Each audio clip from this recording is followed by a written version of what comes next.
నమస్తే, welcome to yes news. నేను కళ్యాణి. వార్తల్లో ముందుగా హెడ్లైన్స్. తమ జీతాలు పెంచాలని డిమాండ్ చేస్తూ సమ్మె చేస్తున్న మున్సిపల్ ఇంజనీరింగ్ అవుట్సోర్సింగ్ కార్మికులకు మద్దతు తెలిపిన పారిశుద్ధ్య కార్మికులు. మున్సిపల్ కార్యాలయం ఎదుట మానవహారంగా ఏర్పడి నినాదాలు. జీవో నెంబర్ 36ను వెంటనే అమలు చేయాలంటూ డిమాండ్ చేసిన సిఐటి నాయకులు.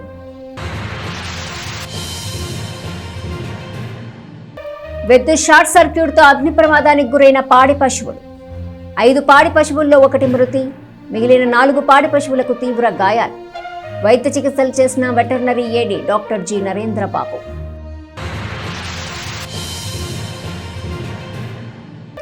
ఆగస్టు 4 నుండి బాబు షూరిటీ మోసం గ్యారంటీ కార్యక్రమాన్ని ఇంటింటికి విస్తృతంగా తీసుకెళ్లాలన్న మాజీ శాసనసభ్యులు అన్నాబత్తుని శివకుమార్.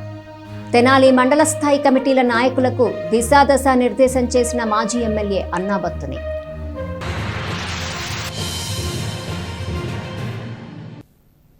కూటమి ప్రభుత్వం వల్ల దగాపడుతున్న ప్రజల్లో చైతన్యం తీసుకొచ్చేందుకు ఆగస్టు 4వ తేదీ నుండి బాబు షూరిటీ మోసం గ్యారంటీ అనే కార్యక్రమాన్ని ప్రతి ఇంటికి తీసుకువెళ్లాలని మాజీ శాసనసభ్యులు అన్నాబత్తుని శివకుమార్ పిలుపునిచ్చారు. స్థానిక గంగానమ్మపేటలోని క్యాంప్ కార్యాలయంలో తెనాలి మండల వైఎస్ఆర్సీపీ నాయకులతో సమావేశాన్ని నిర్వహించారు. వైసీపీ ప్రభుత్వంలో ఇచ్చిన సంక్షేమం, చేపట్టిన అభివృద్ధి ప్రజలకు తెలియజెప్పాల్సిన అవసరం ఉందని, ప్రజలను మోసం చేసి అధికారంలోకి వచ్చిన కూటమి ప్రభుత్వం నేడు సంక్షేమాన్ని, అభివృద్ధిని చేపట్టకపోగా సమర్థించుకునే ప్రయత్నం చేస్తున్నారని మాజీ శాసనసభ్యులు అన్నాబత్తుని శివకుమార్ అన్నారు. ప్రజలకు ఇచ్చిన హామీలు అమలు చేయాలంటే రాష్ట్రాన్ని అమ్ముకోవాలని అచ్చెన్నాయుడు అంటున్నారంటే ప్రజల్ని ఏ విధంగా మోసం చేస్తుంది, ప్రజలకు చెప్పాల్సిన అవసరం ఉందని చెప్పారు. గత ప్రభుత్వంలో సంక్షేమం ఇచ్చేటప్పుడు రాష్ట్రం శ్రీలంక అవుతుందని విమర్శలు చేశారని, అయినప్పటికీ సంక్షేమం ప్రతి ఒక్కరికి ఇవ్వటం జరిగిందని చెప్పారు. సంక్షేమం ఇస్తామన్న కూటమి ప్రభుత్వం మాత్రం నేడు మాట మార్చి సంక్షేమం చూసి ఓటు వేయలేదని అంటున్నారని, అంటే దాని అర్థం ఏమిటో ప్రజలకు వివరించాలని చెప్పారు. గ్రామస్థాయి అభివృద్ధిలో సచివాలయం నిర్మించడం, తద్వారా ప్రభుత్వ సేవలను సత్వరమే అందించడం, రైతులకు ఆర్బీకే సెంటర్లు ఏర్పాటు చేసి వారికి కావలసినటువంటి ప్రతిదీ సమకూర్చడం, వైద్యపరంగా హెల్త్ సెంటర్ ఏర్పాటు చేసి ఆరోగ్యపరంగా ప్రజలకి సేవ చేయటం వంటి అంశాలు ఎన్నో మనం చేపట్టామని, అధికారంలో ఉన్నా లేకపోయినా ప్రజల కోసం, ప్రజల ఇంటిని తలుపు తట్టి ప్రజల యొక్క సమస్యలను, అవసరాలు తెలుసుకొని ప్రజా సంక్షేమం కోసం కృషి చేయటం జరిగిందని చెప్పారు. ఈ నేపథ్యంలో ప్రతి ఒక్కరూ గత ప్రభుత్వానికి ఈ ప్రభుత్వానికి గల తేడాను, ప్రజలకు ఈ ప్రభుత్వం చేస్తున్న దగాని తెలియజేయాల్సిన అవసరం ఉందని మాజీ శాసనసభ్యులు అన్నాబత్తుని శివకుమార్ అన్నారు. ఈ సమావేశంలో తెనాలి మండల వైసీపీ అధ్యక్షులు చెన్నుబోయిన శ్రీనివాసరావు, ఎంపీపీ ధర్మరాజుల చెన్నకేశవులు, జెడ్పీటీసీ సభ్యులు పిల్లి ఉమాప్రణతి, వైసీపీ నాయకులు పాల్గొన్నారు. జగన్మోహన్ రెడ్డి గారి నాయకత్వంలో వైఎస్ఆర్ పార్టీ ఏ రకంగా 5 సంవత్సరాల సంక్షేమాన్ని అభివృద్ధి చేసిందో, కూటమి ప్రభుత్వం వచ్చినాక ఏ రకంగా రెండూ చేయటం లేదు. ఇటు మనకన్నా ఎక్కువ ఇస్తామన్న సంక్షేమం చేయటంలో లేదు, అభివృద్ధి పదంలో ఈ రాష్ట్రాన్ని తీసుకెళ్తున్నారంటే అది లేదు. ప్రజలు గమనించారు, ఇదేంటి సంక్షేమం ఇస్తామని చెప్పి సంక్షేమం ఇవ్వటం లేదని. అందుకే మన నాయకుడు జగన్మోహన్ రెడ్డి గారు బాబు షూరిటీ మోసం గ్యారంటీ అని చెప్పి ఈ కార్యక్రమాన్ని ప్రజల్లో తీసుకెళ్ళమని మనందరికీ దిశాదశని నిర్దేశించారు. ఇక్కడ ఉన్న నాయకత్వం మొత్తాన్ని నేను కోరేది ఏంటంటే, ఈ ప్రోగ్రాంని గ్రామ లెవెల్లో ప్రతి గ్రామంలో నేను మీ అందరిని అడిగాను ఇంతకుముందు ఎలా చేద్దామంటే కొంతమంది సూచన చేశారు. ఎందుకంటే మనందరం ఆల్రెడీ గడప గడప తిరిగిన అనుభవం ఉంది. అధికారంలో లేనప్పుడు తిరిగాం, అధికారంలో ఉన్నప్పుడు తిరిగాం. ఇది బాగా గమనించండి. నేను శాసనసభ్యుడు కాకముందు గడప గడప తిరిగాను, శాసనసభ్యుడు అయినా కూడా ఈ నియోజకవర్గంలోని ప్రతి గడపకి తిరిగాం. సంక్షేమం అందుకునే ఇల్లు ఏ పార్టీ అయినా పేదవాడి ఇల్లు అందరికీ తెలుసు. ఆ ఇళ్ళకెళ్ళి, అయ్యా ఇంతకుముందు అమ్మఒడి నీకు వచ్చింది, మరి ఇప్పుడు మీ ఇంటి 2 పిల్లలు ఉన్నారు, వచ్చిందా? వచ్చింది, సంతోషం. రాలా, ఇదిగో చూసావు నీకు ఏ రకంగా మోసం జరిగింది, నువ్వేమనుకున్నావు 2 పిల్లలు ఉన్నారు, 15,000, 30,000 వస్తాయి అనుకున్నావు, మరి నీకు 13,000 వచ్చింది. అది మనం చెప్పటం మన బాధ్యతని ఫీల్ అవుతున్నాను నేను. అప్పటికప్పుడు వాడు నీకు చెప్పచ్చు, కానీ వాడు ఆలోచించుకుంటాడు. నిజమే కదా? జగన్మోహన్ రెడ్డి గారు ఒక ఇంటికి ఒకళ్ళకి ఇస్తే మేము ఇద్దరికి ఇస్తాం, ముగ్గురికి ఇస్తామని చెప్పి ఈ రకంగా మోసం చేశారు. అట్లాగే రైతు కుటుంబాల్లో రైతు భరోసా మనం 13,500 వేసాం, 20,000 వేస్తా అన్నారు, ఇంతవరకు వేయలా. ఇలా అనేక సమస్యలు ఏ రకంగా మోసం చేసిందో. వైఎస్ఆర్ పార్టీ ఎప్పుడు పేదవాడి పక్షాన ఉంటుంది, అధికారంలో ఉన్నా అధికారంలో లేకపోయినా. ఇది బాగా గమనించాలి. మనం అధికారంలో ఉండి పేదవాడికి సంక్షేమం ఇచ్చాం. ఈరోజు ప్రతిపక్షంలో ఉండి పేదవాడికి ఎగ్గొడుతున్న సంక్షేమాన్ని ప్రభుత్వం చేత ఇప్పించే విధంగా చేయటం. 2 పార్టీ స్ట్రెంథన్ చేసుకోవటం. డెఫినెట్గా ఈ కార్యక్రమం ద్వారా ఎంతోమందికి మేలు కూడా చేకూరింది. అలాగే గ్రామంలో ఉన్న సాధారణ వ్యక్తులు కూడా, సంక్షేమం పొందని వ్యక్తులు కూడా వైఎస్ఆర్ పార్టీ వాళ్ళు వచ్చి సంక్షేమం వచ్చిందా రాలేదా అని అడిగినప్పుడు ప్రభుత్వం కూడా వాళ్ళు ప్రతి ఇంటికి తిరుగుతున్నారు, ఎక్కడ సంక్షేమం రాలేదో తెలిసిపోతుంది అని ఇక్కడ ఉన్న ప్రజాప్రతినిధులు కూడా ఎలక్ట్ అవుతారు. రేపు సంక్షేమం ఇచ్చే దాంట్లో కనీసం పార్టీలు చూడకుండా పేదవాడికి సంక్షేమం ఇచ్చే దాంట్లో మనం కృషి చేసిన వాళ్ళు అవుతాం. ప్రతి ఇంటికి వెళ్ళి మన గవర్నమెంట్ ఉన్నప్పుడు ఎట్లా ఉంది, లేదంటే వాళ్ళ గవర్నమెంట్ వచ్చిన తర్వాత ఏమేమి రాలేదు, ఎట్లా జరుగుతుంది అని చెప్పి ఒక అవగాహనకు వద్దామండి. ఇది తర్వాత సార్ ఎట్లా చేయాలనేది ఎక్స్ప్లెయిన్ చేస్తారు. కానీ ముందుగా మనందరం గుర్తుపెట్టుకోవాల్సింది ఏంటంటే ఈ టైంలో మనందరికీ అవసరమైంది యూనిటీ అండి. ఆల్రెడీ మనం మన పార్టీ లీడ్లో లేదు కాబట్టి ఈ టైంలో మనందరం కూడా స్ట్రాంగ్గా ఉండి ప్రజల్లోకి మన గవర్నమెంట్ ఉన్నప్పుడు ఎట్లా ఉంది, ఇప్పుడు ఈ గవర్నమెంట్ వచ్చిన తర్వాత ఎట్లా ఉంది అని చెప్పి ప్రజల్లో ప్రతి ఒక్కరికి తెలియజేసేలా చేయాలి. ఆ గ్రామంలో ఉన్నటువంటి ఆ గ్రామ కన్వీనర్ కానీ సర్పంచ్లు, ఎంపీటీసీలు, అక్కడ ముఖ్య నాయకులందరితో కమిటీలు ఏర్పాటు చేసుకొని వాళ్ళతో పాటు ఇక్కడ తెనాలి ఎంపీపీ చెన్నకేశ్వర గారు కానీ, సోదరు జడ్పీటీ ప్రణీత గారు కానీ, మేము పార్టీ నాయకులు, ఎమ్మెల్యే గారు కూడా ఆ గ్రామాల్లో పాల్గొని ప్రతి ఒక్క ఇంటికి సంబంధించి కూడా మరి చాలామందికి పెన్షన్లు ఇస్తున్నాం అంటున్నారు కానీ పెన్షన్లు చాలామందికి రావట్లేదు ఇంకా గ్రామాల్లో. మరి అదేవిధంగా రైతులకి రైతు భరోసా ఇంతవరకు ఇవ్వాలి, మరి ఉచిత బస్సు అన్నారు ఉచిత బస్సు ఇవ్వాలి, గ్యాస్ కనెక్షన్ అన్నారు గ్యాస్ కనెక్షన్ ఇంతవరకు సబ్సిడీ కూడా సరిగ్గా వేయట్లా. మరి అట్లా అన్ని సమస్యలు కూడా ఉండి గ్రామంలో సంబంధించి కూడా మనం ఒక గ్రామ ప్రణాళిక రూపొందించుకొని ప్రతి గ్రామంలో ఆ పార్టీ కమిటీలు ఎవరైతే ఉన్నారో వీళ్ళందరితో కూడా కోఆర్డినేషన్ చేసుకొని పెద్ద గ్రామాలు అయితే 2-3 కమిటీలుగా ఏర్పడి Tenali municipal engineering contract outsource కార్మికుల సమస్యలు పరిష్కరించాలని కోరుతూ గత 7 రోజులుగా జరుగుతున్న సమ్మె నేపథ్యంలో సోమవారం మున్సిపల్ కార్యాలయం వద్ద కార్మికులు మానవహారంగా ఏర్పడి తమ డిమాండ్లను పరిష్కరించాలంటూ నినాదాలు చేశారు. దీనికి మున్సిపల్ పారిశుద్ధ్య సిబ్బంది మద్దతు తెలిపారు. రాష్ట్ర వ్యాప్తంగా మున్సిపల్ ఇంజనీరింగ్ అవుట్సోర్సింగ్ కార్మికుల జీతాలు పెంచాలని తదితర అంశాలపై కార్మికులు సమ్మె చేస్తున్నా ప్రభుత్వం దీనిపై ఎటువంటి ఆలోచన చేయకపోవడం పట్ల సిఐటియు జిల్లా కార్యదర్శి కొల్లిపర బాబు ప్రసాద్ ఆందోళన వ్యక్తం చేశారు. తెనాలి మున్సిపల్ ఇంజనీరింగ్ అవుట్సోర్సింగ్ కార్మికులు చేస్తున్న సమ్మె నేపథ్యంలో సోమవారం పారిశుద్ధ్య సిబ్బందితో కలిసి మున్సిపల్ కార్యాలయం ఎదుట మానవహారంగా ఏర్పడి కార్మికుల సమస్యలను వెంటనే పరిష్కరించాలంటూ డిమాండ్ చేశారు.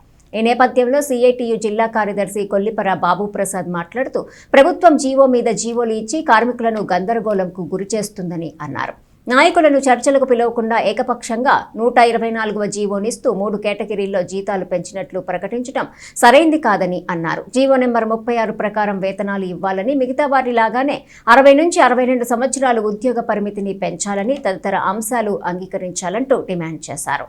ప్రభుత్వం నానాటికి జాప్యం చేయటం పట్ల ఆయన ఆందోళన వ్యక్తం చేశారు. మున్సిపల్ అవుట్సోర్సింగ్ నాయకులు మాట్లాడుతూ జీతాలు పెంచమని తాము చేస్తున్న సమ్మెకు మద్దతు తెలిపిన మున్సిపల్ పారిశుద్ధ్య సిబ్బందికి అలాగే anganwadi union, dal mill union వారికి కృతజ్ఞతలు తెలిపారు. ఇంకా ఈ కార్యక్రమంలో Sheikh Hussain Wali, M Venkateswararao, M Padma, P Vijayalakshmi, Darla Padma, K Sushila, Lakshminarayana, Gopi Sujatha, Mariyamma, Durgaprasad, Sudhakar, Venkata Subbaiah తదితర నాయకులు పాల్గొన్నారు. ఏ ప్రభుత్వం అయినా బాధ్యత గల ప్రభుత్వం యూనియన్ నాయకులను పిలిచి ఒక్కొక్క డిమాండ్ మీద చర్చ జరిపి దీనికి ఇంత ఇస్తాం, ఇది ఇప్పుడు అమలు చేస్తాం, ఈ తర్వాత అమలు చేస్తాం అని చెప్పేసి నిర్దిష్టంగా ప్రతి డిమాండ్ మీద చర్చ జరిపి తమ అభిప్రాయం చెప్పాలా. దురదృష్టవశాత్తు ఇవాళ అదేమి లేకుండా ఒక జీవోని నెట్లో పెట్టేసేసి ఆ తర్వాత కూడా రాష్ట్ర ప్రభుత్వం నుంచి కానీ మున్సిపల్ శాఖ మంత్రి నుంచి కానీ కమిషనర్ డైరెక్టర్ దగ్గర నుంచి కానీ ఇంతవరకు ఎటువంటి ప్రతిపాదన రాలేదు. ఇది సరైనటువంటి పరిపాలన కాదు, అడ్మినిస్ట్రేషన్కి భిన్నము. ఇప్పటికైనా ప్రభుత్వం వెంటనే స్పందించి నాయకులు పిలవండి, అన్ని సంఘాల నాయకులను పిలిచి వాళ్ళ చార్టర్ ఆఫ్ డిమాండ్స్ ఏవైతే ఉన్నాయో వాటి మీద చర్చ చేయండి. మీరు ఏమి ఇవ్వదలుచుకున్నారో, ఎంతవరకు ఇవ్వదలుచుకున్నారో, అది ప్రజాస్వామ్యంగా రాజ్యాంగబద్ధంగా కార్మికులకు ఉండేటువంటి హక్కు. మీరు చేయాల్సినటువంటి పని ఆ పని చేయాలని చెప్పేసి మరోసారి ఈ సందర్భంగా విజ్ఞప్తి చేస్తున్నాం.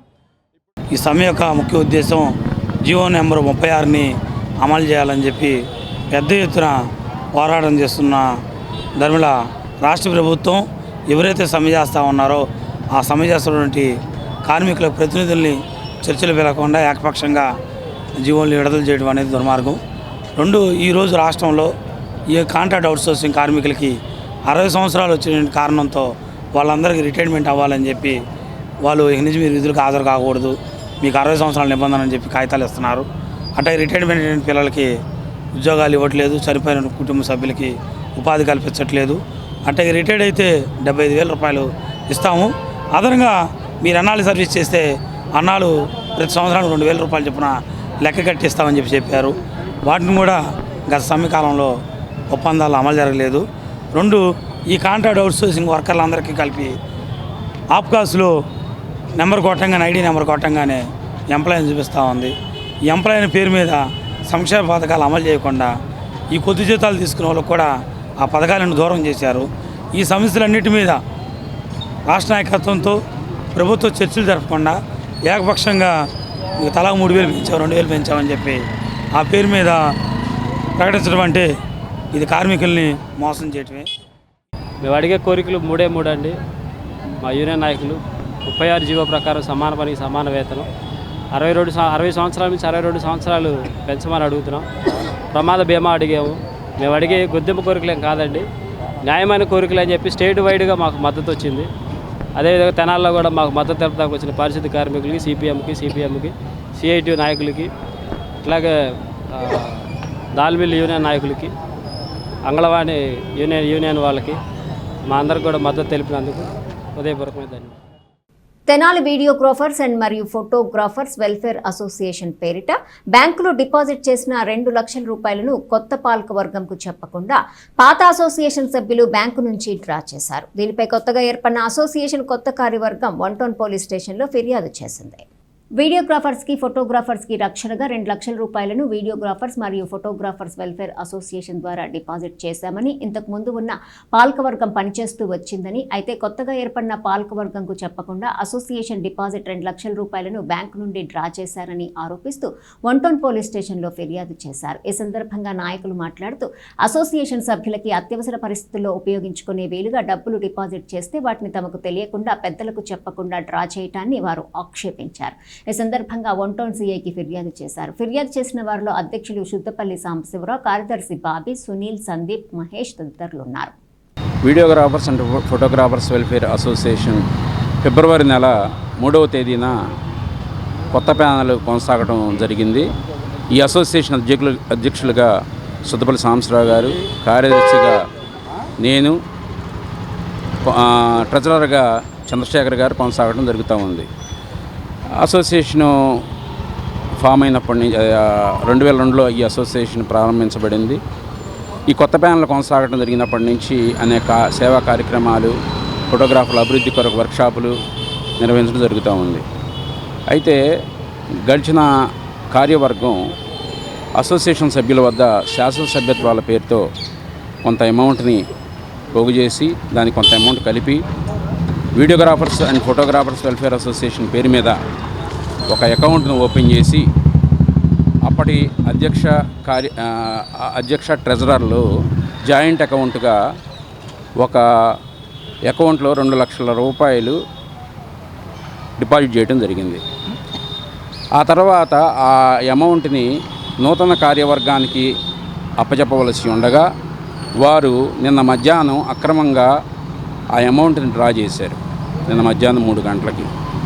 ఈ చర్య అసోసియేషన్ నిబంధనలకు ఉల్లంఘనగా, అలాగే అసోసియేషన్ సభ్యుల మనోభావాలు దెబ్బతీసే విధంగా జరిగింది. దీనికి ఎవరికి అసోసియేషన్ పెద్దలకు కానీ, అడక్ కమిటీకి కానీ, అసోసియేషన్ వ్యవస్థాపకులకు కానీ ఏమాత్రం ఇంటిమేషన్ లేకుండా ఈ చర్యని కొనసాగించారు.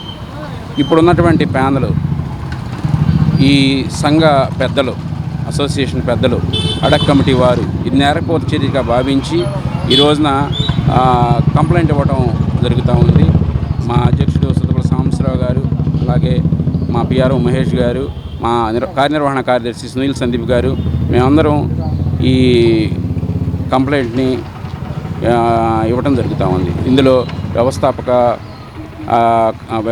అధ్యక్షులు, అలాగే గౌరవ అధ్యక్షులు వారందరూ మాతో పాటుగా నిలబడటం అసోసియేషన్ అండగా 2002లో స్వయం ఉపాధిగా ఎంచుకున్నటువంటి ఫోటోగ్రఫీ, వీడియోగ్రఫీ రంగానికి ఒక కమిటీ ఉండాలి.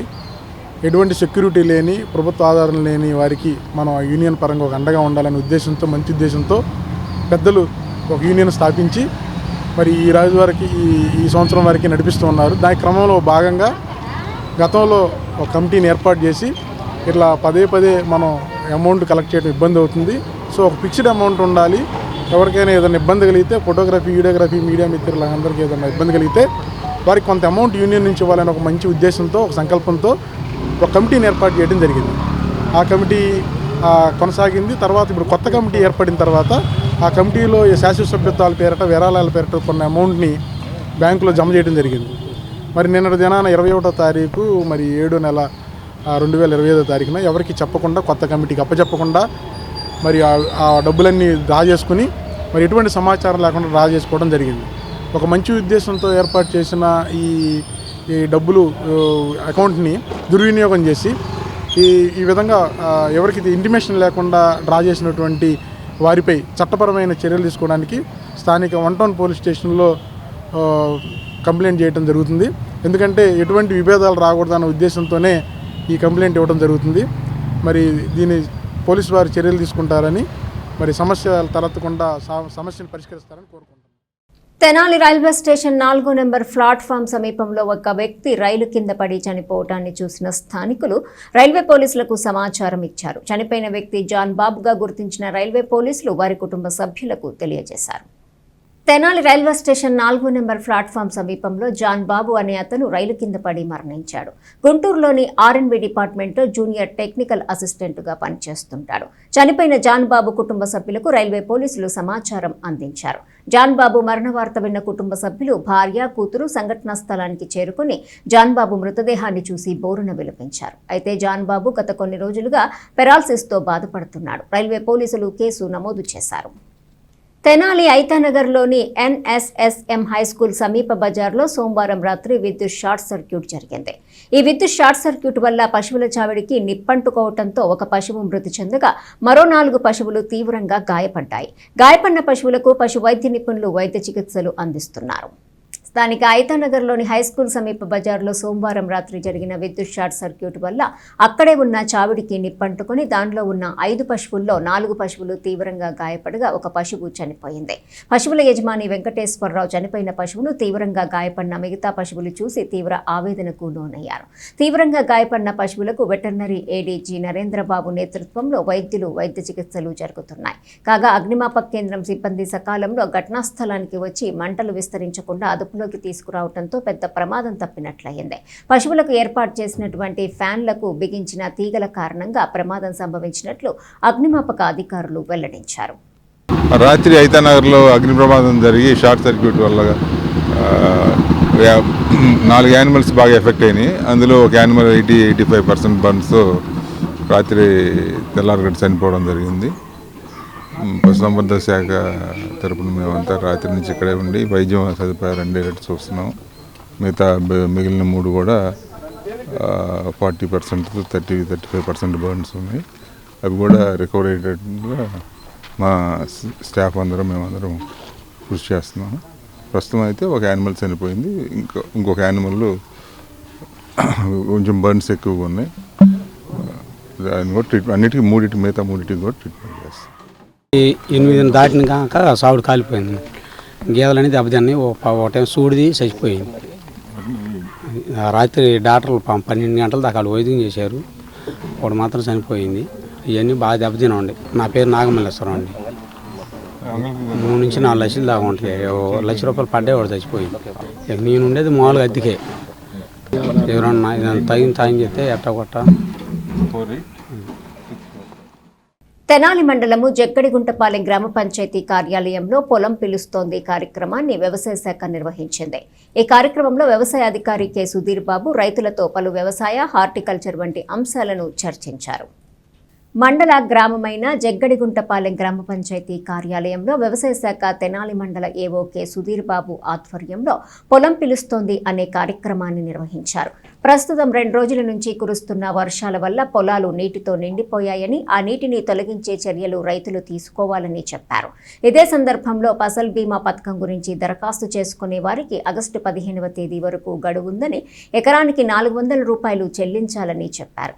అలాగే అన్నదాత సుఖీభవ ద్వారా ప్రభుత్వం నుంచి లబ్ధి పొందని అర్హత కలిగి ఉన్నవారు సంబంధిత రైతు సేవా కేంద్రాల్లో ఈ నెల 23వ తేదీలోగా నమోదు చేసుకోవాలని ఏవో తెలియజేశారు. ఈ సమావేశంలో sarpanch Kumbham Balaji, horticulture officer T Kavya, village extension officers, స్థానిక గ్రామ రైతులు పాల్గొన్నారు. అందరికీ నమస్కారం అండి. ఈరోజు జగ్గడిగుంటపాలెం పంచాయతీ నందు మనము పొలం పిలుస్తున్న కార్యక్రమం చేయటమైంది. మెయిన్గా ఏంటంటే ఈ పొలం పిలుస్తున్న కార్యక్రమంలో భాగంగా ఏంటంటే రైతు సోదరులందరూ కూడా ఈ గ్రామంలో ఏదైతే నిన్న 2 రోజుల నుంచి వర్షాలు పడుతున్నాయో వారందరూ కూడా ఏంటంటే పొలంలో ఉన్న నీరుని బయటకు తీసుకోవాల్సిందిగా రైతు సోదరులందరూ చెప్తున్నాం. అదేవిధంగా తెనాలి మండలంలో ఉన్న రైతు సోదరులందరూ కూడా మెయిన్గా ఒక విజ్ఞప్తి అండి. మనకి గత 2 రోజుల నుంచి కూడా వర్షం అధికంగా పడుతుంది. కాబట్టి రైతు సోదరులందరూ కూడా ఏదైతే పంట చేలలో ఉన్న నీటిని త్వరగా బయటకు తీసేసుకోవాలి అని అందరికి కూడా తెలియజేస్తున్నాం. అదేవిధంగా ఏంటంటే పంట ఫసల్ బీమా సంబంధించి కూడా మనకి ఆగస్టు 15 దాకా వరకు సంబంధించి ఉందండి. ఎకరానికి 400 రూపాయలు. దీనికి సంబంధించి మన పంట బీమా కట్టుకున్నట్లయితే అందరూ కూడా ఎవరైతే ఈల్డ్ బేస్డ్గా ఉందో అందరూ కూడా వర్తించుద్ది. అదేవిధంగా ఏంటంటే అన్నదాత సుఖీభవకు సంబంధించి మన రైతు సోదరులు ఇంకా ఎవరైనా రాని వాళ్ళు మనకి గ్రామ మనకి ఏదైతే రైతు సేవా కేంద్రాల యందు మనకు ఎలిజిబుల్ అయిన లిస్టు అందుబాటులో ఉంది. వారిలో కాకుండా ఇంకా ఎవరికైనా అర్హత ఉండి అన్నదాత సుఖీభావ రాకపోయినట్లయితే వాళ్ళు 23వ తారీఖు తేదీలోపు వాళ్ళు ఏదైనా ఆధార్ కార్డు తీసుకొచ్చి రైతు సేవా కేంద్రంలో ఇచ్చినట్లయితే వాళ్ళకు కూడా వర్తించే విధంగా తెనాలి మండలం అన్ని రైతు భరోసా కేంద్రాలకి రైతులందరూ కూడా చెప్తున్నాము. ఖచ్చితంగా వాళ్ళందరూ కూడా వచ్చే విధంగా చేస్తామండి. అనాథ శవాలకు అంతిమ సంస్కారాలు చేస్తూ చితాభస్మాన్ని కాశీలో కలుపుతూ మోక్షం కల్పిస్తున్న శ్రీ శివలింగేశ్వర భక్త బృంద సేవా సమితి ఒక అనాథ శవానికి అంత్యక్రియలు నిర్వహించింది. స్థానిక బుర్రిపాలెం రోడ్లోని మహాప్రస్థానంలో సేవా సమితి సభ్యులు ఈ అంత్యక్రియలు నిర్వహించారు. తెనాలిలోని జిల్లా ప్రభుత్వ వైద్యశాల మార్చురీలో ఉన్న ఒక అనాథ శవానికి పోలీసుల అనుమతితో శ్రీ శివలింగేశ్వర భక్త బృంద సేవా సమితి సభ్యులు బుర్రిపాలెం రోడ్లోని మహాప్రస్థానంలో అంత్యక్రియలను తెనాలి మహాప్రస్థాన సేవా సమితి సహకారంతో జరిపారు. ఈ సందర్భంగా తెనాలి మహాప్రస్థాన సేవా సమితి కార్యదర్శి జట్టి శివరామకృష్ణ ప్రసాద్ మాట్లాడుతూ శ్రీ శివలింగేశ్వర భక్త బృంద సేవా సమితి చేస్తున్న సేవలు అభినందనీయమని అన్నారు. అనాథ శవాలకు జరిగే అంత్యక్రియలకు మహాప్రస్థానంలో ఎలాంటి రుసుము తీసుకోమని ఆయన చెప్పారు. దహన సంస్కారాలకు కావలసినవి మహాప్రస్థానం సేవా సమితి అందిస్తుందని అన్నారు. సేవా సమితి అధ్యక్షులు కుర్ర శ్రీనివాసరావు మాట్లాడుతూ ఆకలితో ఉన్న అనాథలకు అన్నం పెట్టడం, సమాజ సేవా కార్యక్రమాల్లో పాల్గొనడం, అనాథ శవాలకు అంత్యక్రియలు చేసి వారి చితాభస్మాన్ని కాశీలో కలపటం వంటి కార్యక్రమాలు నిర్వహిస్తున్నట్లు చెప్పారు. పోలీసుల అనుమతితో అనాథ శవానికి అంత్యక్రియలు నిర్వహించినట్లు కుర్ర శ్రీనివాసరావు తెలిపారు. ఈ కార్యక్రమాన్ని సేవా సమితి సభ్యులు మల్లెల వాసు, పోతురాజు, ఎస్ రాంబాబు, పి నరేంద్ర నిర్వహించారు. అందరికీ నమస్కారం. ఈరోజు తెనాలిలో గుర్తు తెలియని మృతదేహం ఒకటి లభ్యమైంది. ఆ మృతదేహాన్ని పోలీసు శాఖ వారు శివలింగ భక్త కమిటీ వారికి అందజేయడం జరిగింది దహన సంస్కారాలు చేయడం కోసం. మరి ఈరోజు బురిపాలెం రోడ్లో ఉన్నటువంటి మహాప్రస్థానంలో ఆ గుర్తు తెలియని మృతదేహానికి దహన సంస్కారాలు చేసే కార్యక్రమాన్ని నిర్వహించడం జరిగింది. దీన్ని శివలింగ భక్తి కమిటీ వారైనటువంటి కుర్రా శ్రీనివాస్ గారి ఆధ్వర్యంలో ఈ మృతదేహాన్ని ఇక్కడికి తీసుకొచ్చి అంతిమ కార్యక్రమం చేయడం జరుగుతుంది. మరి అంతకుముందు మేము చెప్పినట్టుగానే తెనాలి మహాప్రస్థాన సేవా సమితి కమిటీ తరపు నుంచి ఇలాంటి అనాథ మృతదేహాలు ఎలాంటి లభ్యమైనా కానీ వాటికి ఎటువంటి ఛార్జెస్ లేకుండా మేము ఉచితంగా కార్యక్రమం చేయడానికి మేము అనుమతించడం జరిగింది. అదేవిధంగా ఈరోజు కూడా ఈ కార్యక్రమానికి మనం ఎటువంటి రుచి తీసుకోకుండా ఉచితంగా కార్యక్రమం చేశాము. మరి ఇలాంటి సేవా కార్యక్రమాలకి ముందున్నటువంటి కుర్రా శ్రీనివాస్ గారు భవిష్యత్తులో కూడా ఇలాంటి గత 7 సంవత్సరాల క్రితంగా నిస్సహాయాన్ని ఆదుకో నిరాకారణ చేరుకొని చెప్పేసి గుంటూరు పట్టణానికి చెందినటువంటి స్వామి జ్ఞానప్రసన్న గారి ఆశీస్సులతో శ్రీ శివలింగేశ్వర స్వామి భక్తబృంద సేవా సమితి ఏర్పడింది.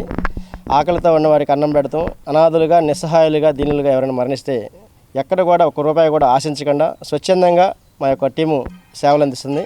దానికి తోడుగా మహాప్రస్థానం సేవా సమితి వారు కూడా సహాయ సహకారాలు అందిస్తారు. వారికి ప్రత్యేకంగా ధన్యవాదాలు చెబుతున్నాం. ఈ రోజున మరి తెనాలి జిల్లా వైద్యశాల మాచిరిలో ఉన్నటువంటి ఒక మృతదేహానికి మరి అంత్యక్రియల నిమిత్తం మరి పోలీస్ శాఖ నుంచి పిలుపు రాగా వెంటనే స్పందించి మా సేవా సమితి సభ్యులు కూడా మరి ఆ యొక్క మృతదేహాన్ని బురిపాలెం రోడ్లోని మహాప్రస్థానం తీసుకొచ్చి సాంప్రదాయబద్ధంలో దానికి మరి అంత్యక్రియలు నిర్వహించడం జరిగింది. తదుపరి కూడా రానున్న రోజుల్లో ఆ అస్థికలను కూడా మరి కాశీలోని గంగా నదిలో నిమజ్జనం చేయడం జరుగుతుంది. ఇవన్నీ కూడా ఎక్కడ కూడా ఈ టీంలో ఉన్న వాళ్ళు ఎక్కడ కూడా ₹1 ఆశించగా చేసేది. స్వామి జ్ఞానప్రసన్న గారి పిలుపు మేరకు ఏదైతే నిస్సహాయాన్ని ఆదుకొని నిరాకారణ చేరుకొని చెప్పి శోకంతో వచ్చామో ఆ యొక్క దానికోసమనే చెప్పి ఈ సేవా సమితిలో చేసేవాళ్ళు కూడా దానికోసం అని చెప్పి తెలియపరుచుకుంటూ విద్యార్థుల దృష్టి స్మార్ట్ ఫోన్ల మీద, టీవీల మీద ఎక్కువ మక్కువ చూపకుండా పుస్తక పఠనంతో ఎంతో ఉపయోగం ఉందని బ్రెడ్ సంస్థ జిల్లా పరిషత్ ఉన్నత పాఠశాలలో మినీ లైబ్రరీలు ఏర్పాటు చేసినట్లు మాజీ ఎంపీపీ బ్రెడ్ సంస్థ ఉమ్మడి గుంటూరు జిల్లా కన్వీనర్ మైనేని రత్నప్రసాద్ పేర్కొన్నారు. అమృతలూరు మండల పరిధిలోని గోవాడ జిల్లా పరిషత్ ఉన్నత పాఠశాలలో మినీ లైబ్రరీ ఏర్పాటు చేశారు. అమృతలూరు మండలం గోవాడలోని జిల్లా పరిషత్ ఉన్నత పాఠశాలలో ఆలపాటి జయప్రద జ్ఞాపకార్థం కుమార్తె ఉప్పల రజని కుటుంబ సభ్యుల ఆర్థిక సహకారంతో బ్రెడ్ సంస్థ ఏర్పాటు చేసిన మినీ లైబ్రరీలతో ఉపయోగంపై విద్యార్థులకు వివరించారు. పాఠశాల ఇన్ఛార్జ్ ప్రధానోపాధ్యాయులు శివశంకర్ అధ్యక్షతన సమావేశం జరిగింది. ఈ సందర్భంగా రత్నప్రసాద్ మాట్లాడుతూ పుస్తక పఠనం ద్వారా జ్ఞానం పెంపొందించుకోవచ్చని, భారత రాజ్యాంగ నిర్మాత డాక్టర్ బిఆర్ అంబేద్కర్, మిసైల్ అధినేత ఏపీజే అబ్దుల్ కలాం పుస్తక పఠనంతో ప్రపంచ మేధావులయ్యారని గుర్తు చేశారు. వారిని స్ఫూర్తిగా తీసుకొని ప్రతి ఒక్కరూ బ్రెడ్ సంస్థ ద్వారా ఏర్పాటు చేసిన పుస్తకాలను ఇళ్లకు తీసుకుని వెళ్లి మీతో పాటు తల్లిదండ్రులకు పుస్తక పఠనం ఆవశ్యకత గురించి తెలియజేయాలన్నారు. బ్రెడ్ సంస్థ ద్వారా ఉమ్మడి గుంటూరు జిల్లాలో 135, వేమూరు నియోజకవర్గ పరిధిలో 22, జిల్లా పరిషత్ ఉన్నత పాఠశాలలో 1200 నుండి 1500 వరకు పలు పుస్తకాలతో కూడిన మినీ లైబ్రరీలు ఏర్పాటు చేశారని వివరించారు. విశ్రాంత ఇంజనీర్ ఉప్పల సాంబశివరావు మాట్లాడుతూ పుస్తక పఠనంతో లోకజ్ఞానం పెంపొందించుకోవచ్చన్నారు. సమాజ శ్రేయస్సు లక్ష్యంగా మండల, గ్రామాల్లో పలు సేవా కార్యక్రమాలు నిర్వహిస్తున్న మాజీ ఎంపీపీ మైనేని రత్నప్రసాద్ అభినందనీయులని పలువురు కొనియాడారు. కార్యక్రమంలో తోక మల్లికార్జునరావు, ఈమని విజయలక్ష్మి, ఎం భాస్కర్రావు, కె సుహాసిని, వి మాధురీదేవి, డి శ్రీనివాస్ రెడ్డి, ఉపాధ్యాయేతర సిబ్బంది, విద్యార్థులు తదితరులు పాల్గొన్నారు. చెప్పారు హెచ్ఎం గారు, పుస్తకాలు మేము చదవడానికి 15 సంవత్సరాల నాడు ఇక్కడ ఇచ్చాం. ఆలపాటి జయప్రద గారని ఈ ఊరే కోటేశ్వరరావు గారి భార్య, వాళ్ళ అమ్మాయి రజనీ గారు, ఉప్పల రజనీ గారు అని వారు ఇచ్చారు. ఉప్పల రజనీ గారు వాళ్ళ భర్త గారు ఈ సంస్థకి పెద్ద ఎత్తున నిధులు ఇవ్వటం, ఈ ప్రాంతంలో అన్నీ మన నియోజకవర్గంలోనే 22 స్కూల్స్లో ఇచ్చారు. మీ పిల్లలందరూ కూడా చదువుకోవాలని ఉద్దేశం. దీంట్లో ప్రధానంగా ఏంటంటే మీరు చదివే వాళ్ళు 6వ తరగతిలో చదివి మీరు మినిమం అంటే అతి తక్కువగా 15 పుస్తకాలు చదివి ఆ చదివిన పుస్తకాల్లో మీరు ఏం గ్రహించింది ఒక ఎక్సైజ్ బుక్లో రాస్తే మరి 6, 7, 8, 9, 10 తరగతులు అందరికీ 1, 2 మరి బహుమతులు ఇస్తాం, మంచి బహుమతి. అట్లాగే ఈ సంవత్సరం 6వ తరగతిలో వచ్చిన వారికి వచ్చే సంవత్సరం 7వ తరగతిలో వచ్చినప్పుడు ఆ ఇద్దరికి కొత్త వాళ్ళకి ఇస్తాం. ఎందుకు ఇట్లా ఇస్తున్నామంటే అక్కడ ఉన్న పుస్తకాలన్నీ కూడా మీరు చూడండి. నీతి కథలు ఉంటాయి, మరి సైన్స్కి సంబంధించినవి ఉంటాయి, ఇప్పుడు సమాజంలో కావాల్సినవి ఉంటాయి, ఇంగ్లీష్ ఉంటాయి. మరి చెప్పారు మాస్టర్ గారు. ఉమ్మడి ఆంధ్రప్రదేశ్లో, తెలంగాణ మరి ఇప్పుడు ఆంధ్రప్రదేశ్లో 2 రాష్ట్రాల్లో కూడా 2000 పాఠశాలల్లో వాళ్ళు ప్రతి సంవత్సరం ఒక 40 పుస్తకాలు ఇవ్వటం జరుగుతుంది. మరి అందులో కూడా మన పాఠశాల సెలెక్ట్ అవటం, అప్పట్లో మరి మన గ్రామానికి చెందినటువంటి వాళ్ళు మరి ఆ కార్యక్రమంలో ఉండటం, మన పాఠశాలకు కూడా బ్రీడ్ సంస్థ ద్వారా ప్రతి సంవత్సరం మనకి ఇందాక ఆల్రెడీ చెప్పారు సార్. పుస్తకాలు జీవితాన్ని మారుస్తాయి. అలా మీకు లక్షల ఎగ్జాంపుల్స్ ఉంటాయి. పుస్తకాలు మార్చేవి. పుస్తకాలు ఎందుకంటే పర్టికులర్ ఈ పుస్తకాలు మీకు అకాడమిక్ పుస్తకాలు కాదు, మీకు డిఫరెంట్గా ఉంటాయి. వాటిలో ప్రతి పుస్తకంలో మీరు ఏదో ఒకటి నేర్చుకోవచ్చు. అది పర్టికులర్ ఏంటంటే మీరు చదివి అంటే నా యొక్క ఎగ్జామ్లో కాకుండా ప్రతిదీ ఏంటంటే చదవటం, చూడటం, వినటం. అవి 3 part. Second part important part ఏంటంటే మననం చేసుకోవడం. అదే అన్న. వార్తలు ముగించే ముందు హెడ్లైన్స్ మరోసారి.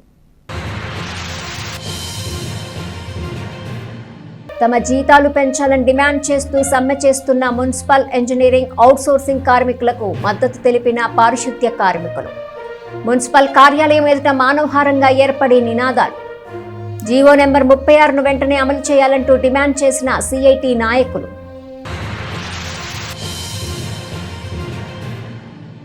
విద్యుత్ షార్ట్ సర్క్యూట్తో అగ్ని ప్రమాదానికి గురైన పాడి పశువులు. 5 పాడి పశువుల్లో 1 మృతి, మిగిలిన 4 పాడి పశువులకు తీవ్ర గాయాలు. వైద్య చికిత్సలు చేసిన వెటర్నరీ ఏడీ డాక్టర్ జి నరేంద్రబాబు.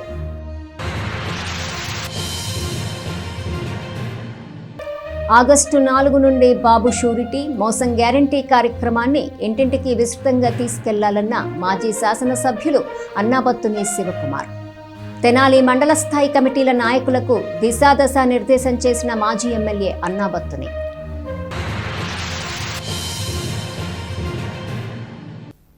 ఈ వార్తలు ఇంతటితో సమాప్తం. తిరిగి ప్రసారమయ్యే ఎస్ న్యూస్లో మళ్ళీ కలుసుకుందాం. అంతవరకు సెలవు. నమస్కారం.